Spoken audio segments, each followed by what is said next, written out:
They say 10 tigers still can't take down one lion, but there's an old saying, tigers rule the hall, lions guard the gate. Tigers are seen as symbols of evil, while lions represent justice. To prove tigers are the true kings of beasts, I reincarnated as a chubby tiger in Panzerhua Zoo. The keepers fed me every single day, but I refused to eat a single bite. I was on a serious diet, because in 6 months, a solar flare would hit, and every creature on Earth would mutate into something horrifying. In my past life, 2 apex monsters appeared in this very zoo. A croc mutated into a river Styx dragon, and a chimp turned into a hate mandrill. Every other animal got eaten before they even had a chance to mutate. If I want to get out of here alive, I have to strike first. Take them out before they ever get the chance to mutate. I'm the king of beasts, alright? That croc and that chimp, before they mutate, they're nothing. But there's one big problem. The food here is too good. Just look at me. A fat, glossy, oversized excuse for the king of beasts. I'm officially the fattest tiger in this zoo. 100 days until the mutation. Starting today, I'm getting shredded. 10 a.m. Zookeeper Lao Zhang walks in with a massive bucket of chicken legs, same as always. My absolute favorite. Juicy, tender. I'd always clean the whole bucket, but not today. I turned my head away, didn't even glance at it. Lao Zhang froze. He slid the bucket closer. I straight up walked away. Something's off with this fat tiger today, Lao Zhang muttered as he walked off. I held back my drool and got to work. The enclosure wasn't huge, but it was enough for shuttle runs. I sprinted from one end to the other, spun around and charged back, over and over. My fat was jiggling everywhere. Every step felt like a brick, but I pushed through. When I was too tired to run, I hit the fake tree, hooked my front claws into the bark and dragged my whole body up. At this weight, pure torture. A crowd started forming. Oh my god, that fat tiger is running. Wait, it's climbing the tree? Is it on a diet? That's adorable. Someone record this. I didn't care what the humans thought. During breaks, I scanned past the fence and locked onto my 2 targets. Target 1, the saltwater croc in the reptile house, a full 16 feet long. It just laid on the fake rocks sunbathing all day like it owned the place. In my past life, this thing mutated into the river Styx dragon. Scales as hard as iron, 1 bite crushed 3 mutated wolves.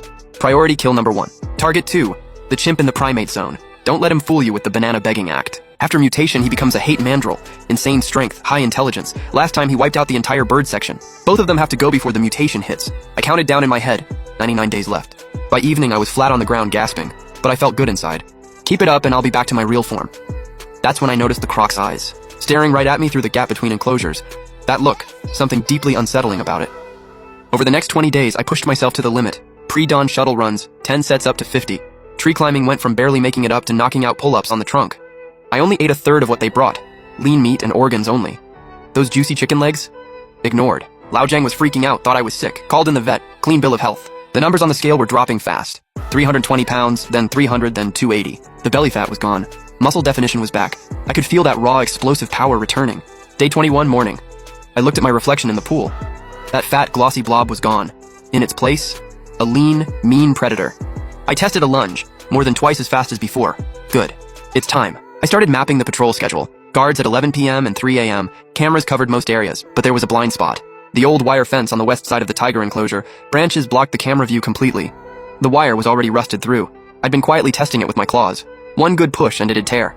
The opportunity came on night 25. The forecast was right. The storm showed up on cue. Thunder cracking, lightning turning the whole zoo dead white.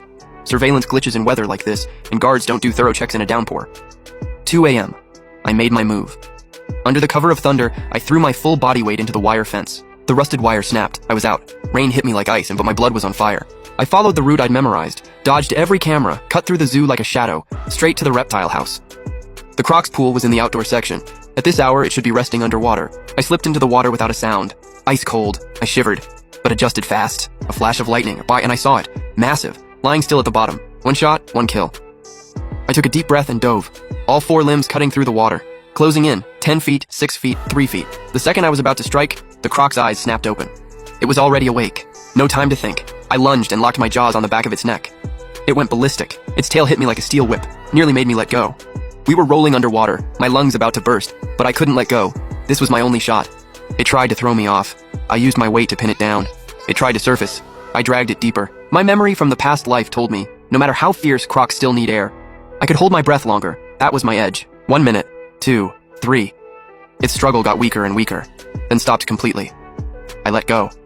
I dragged the body to the surface and gasped for air. Rain still pouring, thunder still rolling.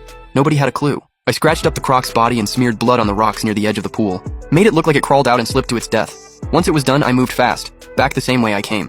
I fixed the wire fence to look untouched. By the time I got back, it was almost dawn, soaked. I curled up in the corner and played dead, next morning screaming from the reptile house. I looked through the fence, staff huddled around the pool, whispering. Probably old age, must have slipped climbing out at night and drowned. Or maybe the thunder spooked it, what a shame. I closed my eyes, 75 days left. Next target, the chimp. What I didn't know, across the zoo, the chimp was already staring my way, letting out a low, uneasy growl. The croc's death set off a chain reaction. The next day, the director personally led an inspection of every exhibit, checking for security risks. I watched them go over the croc pool again and again, pulling up the security footage. Lucky for me, the storm had knocked out the system that night. Most of the footage was just static. They called it an accident. But the zoo locked things down. Patrols went from 2 to 4 times a night, and new cameras were installed in every section, including my blind spot. On top of that, keepers started watching every animal closely. Lao Zhang spent half an hour outside my enclosure every single day. I had to be way more careful. What made me uneasy was the chimp. His name was Kong, the zoo star. He could communicate with keepers through sign language. IQ of a 5-year-old. Ever since the croc died, he'd been going off the rails. Every time I passed near the primate zone, he'd rush the glass wall, slamming it and screaming. Pure suspicion and hostility in those eyes. He knew. Animal instinct told him I was dangerous. That was a problem. If he kept it up, people would start asking questions. I needed everyone to believe I was just a harmless, regular tiger. So I started acting, stopped eating, laid in the corner all day. Lao Zhang panicked and called the vet. Full checkup, temperature, heartbeat, blood work. They spent all morning on me. Everything came back normal. Could be emotional. Tigers get depressed too. Bad weather lately, not enough sunlight. Recommend more activity time. I played along, wobbling every time I tried to stand. Lao Zhang felt terrible, brought out the best beef he had, even tossed some new toys in. I nibbled a little, then went back to playing sick. It worked. A week later, everyone had written it off as seasonal depression. Even the director stopped paying attention to me. The security guard in the control room would glance at my feed and flip to something else. But only I knew what I was doing in the dead of night. 3 a.m. The moment the patrol passed, I was wide awake. I went to the corner of the enclosure, rough concrete wall. I extended my right claw and started grinding it against the surface. Scrap. The sound of claw on concrete cut through the silence. I kept going until the tips were razor sharp. Front left, front right, back claws, every single one. Then I moved on to strike practice. Shadow striking again and again, finding the best angle, targeting the kill bite. A chimp isn't a croc. He's fast, strong, and smart. I need a one-hit kill. No room for a counterattack. Sick by day, training by night. I was pushing my absolute limit. 60 days left. That evening, I was doing my usual fake nap when I heard a commotion from the primate zone. Kong was going feral. Smashed the decorations on the glass wall, shredded the tire toy, and attacked the keeper who tried to calm him down. He's been getting worse and worse and could be sick too. Let's isolate him, keep the visitors away. I looked through the fence and locked eyes with Kong. Hundreds of feet apart, he bared his teeth at me. A low, rumbling growl. That was a declaration of war. I narrowed my eyes and showed my fangs. Come on then. I'm ready. But not yet. Not until the moment is right. Night fell and I kept sharpening my claws. The concrete wall was already lined with deep grooves, and my claws glinted cold in the moonlight. Then the PA system crackled to life. Attention all departments. The Weather Bureau has issued a warning. In 3 days, we'll have a major holiday crowd surge alongside severe weather. All departments, please prepare accordingly. I froze. My heart rate spiked. This was it. 3 days. Gone in a flash. I spent those 3 days studying the terrain. Shortest route from the tiger enclosure to the primate zone, straight through the central plaza. But that's where cameras were packed the tightest. Second option, loop around Monkey Hill, cut through the bird section, and enter through the side gate. 2 blind spots on that route. Move fast enough and I'd get there before anyone noticed. Holiday morning. The zoo was packed. By 10 a.m., the head count had already blown past 5,000. The central plaza was wall-to-wall parents and kids screaming and laughing. Security was too busy managing the crowd to even think about the control room. I spotted the one guard on monitor duty, head down, scrolling his phone.